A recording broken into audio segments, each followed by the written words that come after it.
All right, I just got done watching the Ravens dismantle the Texans.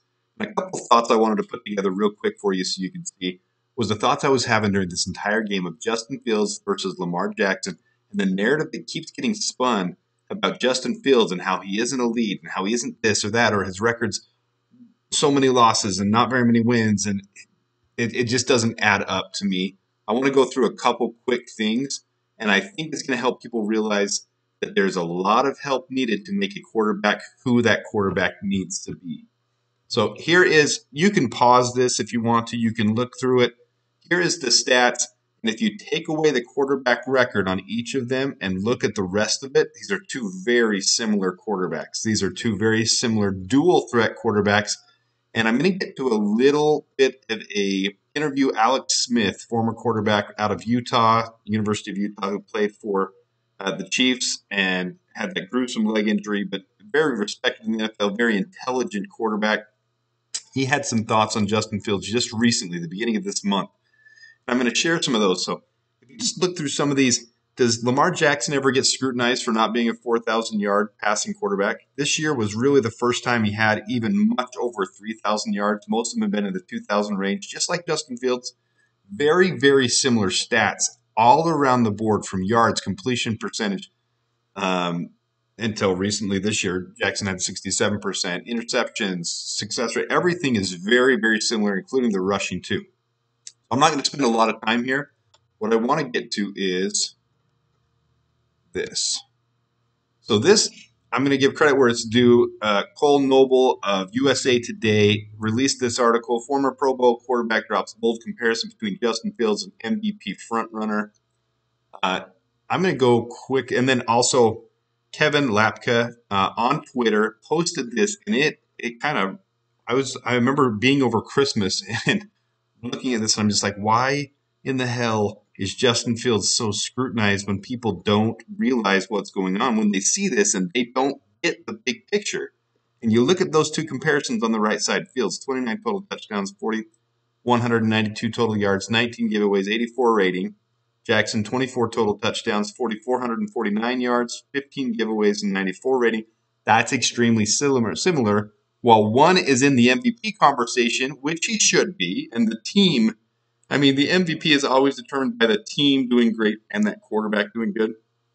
But Justin Fields is being scrutinized that he might not have his job in Chicago anymore, and he might be replaced by a rookie quarterback, which would be the biggest travesty to me that would happen.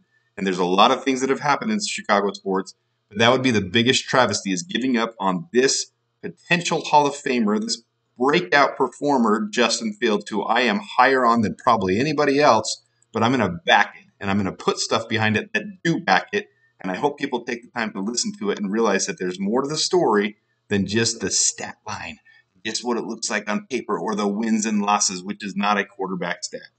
So anyways, back to this article from USA Today. Where it came from was Alex Smith was on Sirius XM NFL radio, and he was talking about Justin Fields. And I'm going to quote here, okay? This is Alex Smith. We can dive into the numbers on Justin Fields and his career, but you also have to take into account the instability this guy's played through, Smith said. Multiple head coaches, multiple offenses, a turnstile of an offensive line, and this is the first year with DJ Moore he's actually had a number one wide receiver. Given that instability, when you look at his play and who he's playing with these last couple of years, I think there's an argument to be made that this guy's ceiling is unbelievable. You put him in the same situation as Lamar Jackson. You put him in the same situation as Jordan Love. You put him on any other team that wasn't absolutely decimated by,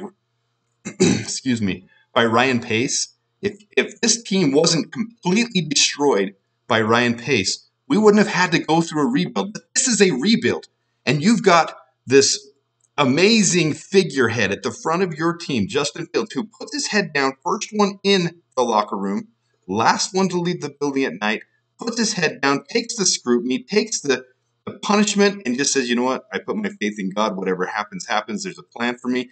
He is the definition of humility, and he's the only one that could have taken this the way that the Chicago media and the national media has put on him. Alex Smith goes farther and says, I really do think he's in a separate category. There's a lot of guys who we say are dual threat and fall into that category. This guy is different. He's had different kind of strength and ability with his legs. And then he compares him to Lamar Jackson. He says, look at Lamar and what he's done this year. And again, he's going to win the MVP deservingly, not just based off his raw numbers, but his effect on the game. I think you put Justin Fields in that same box. That same box. He's putting Justin Fields in that same box. When you look at the NFL top 100 player ranking before the beginning of the year came out, Justin Fields was right up there. He was, I don't remember the exact number, 69, 70, somewhere right in there, maybe a little higher than that. But you listen to players interview about him, and Nick Bosa, who is one of the most electric, craziest defensive players in the league, talk about Justin Fields as the most difficult quarterback for him to play against because there's no one else like him. That's what he said. He said nobody else plays like him. You can't game plan for a guy like this, and when he can do it both with his arm and his legs, it's electric. So what's the difference? Let's look at this. So here's 4 quarterbacks that are constantly being talked about in Chicago right now. Lamar Jackson, Justin Fields, C.J. Stroud, and Jordan Love. Jordan Love because he's in the division, and all of a sudden the Packers did better. Their rebuild is faster. They're amazing. They're phenomenal, blah, blah, blah. C.J. Stroud because he's a rookie, and we could have taken C.J. Stroud instead of keeping Justin Fields, and we could have had him with the number 1 overall pick last year. Blah, blah, blah. That's all I hear, blah, blah, blah. Let's look at these guys, and this Lamar Jackson and Justin Fields in there too. Their poor pass percentage. This is an actual statistic, okay? Poor pass percentage. This is the amount of passes that are considered a poor pass on their part, that it wasn't right on the spot with their quarterback. Justin Fields was the lowest of these 4. Okay, and there's not a huge variation here. And Jordan Love's was absolutely awful to start the year. It was terrible. He has gotten better. I am one of the hardest on Jordan Love, but he has gotten better as the year's gone along. What helps him out? Look at the very end. A 60-plus PFF, that's not their grade. That's how many weapons they have on their team that are rated 60-plus or above. Justin Fields has 2. DJ Moore and Cole Kmet. This is of the weapons, of tight ends and wide receivers specifically. DJ Moore and Cole Kmet. Lamar Jackson has 6.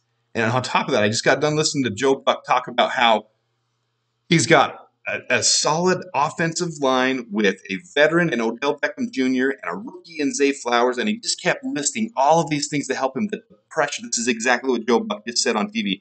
The pressure is off of him. How much pressure do we see Justin Fields go through all year? He's got 2 weapons. C.J. Stroud had 7. He could huck up Hail Marys all year long, and he did, and his receivers took care of him.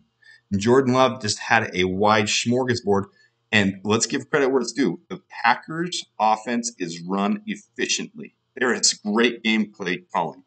You take Luke Getsy and put him back on the Packers, and the Packers went the wrong direction. They're glad he's gone, and now we are too. Bye-bye. Bye-bye, Luke. But look at the other stuff. Look at the line ranking. The line has a huge factor to do with it. Lamar Jackson can sit back all day. He's got the 2nd highest ranked line, and he's only hurried on 4.8% of his plays. Justin Fields, 12th. 1 out of every 8 times he drops back. He's hurried. Doesn't get a chance. 24th ranked line. We've talked about this in some of the other videos. We have to address the line. We specifically have to address the center position. Lucas Patrick was a great run blocking center. He was terrible at pass blocking. Terrible. That whole right side struggled, and you had a rookie there trying to hold up the end of it with playing as well as he did. Darnell Wright did an excellent job, and he gained a lot of valuable experience, so I'm glad he did. But he had a very rough right side of that line that was difficult for the Bears to stop anybody. Allowed so many hits, hurry, sacks, so many. It was rough. The Bears' 24th ranked line. C.J. Stroud had the 14th. Jordan Love had the 8th.